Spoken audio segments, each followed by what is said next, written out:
gözünün gözəlliyindən danışın, baxışların əzəlliyindən danışın, saçlarının xəzəlliyindən danışın, bəxti özündən də gözəl sevgili yar.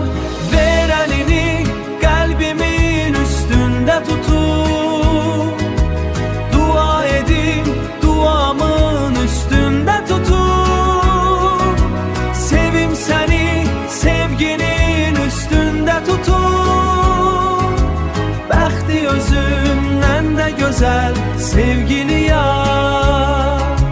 Çırpınaraq dalğalanan qəlbimə bax, səndən ötürü parçalanan qəlbimə bax, sevgimə bax, sevdama bax, eşqimə bax, bəxti özündən də gözəl sevgili yar.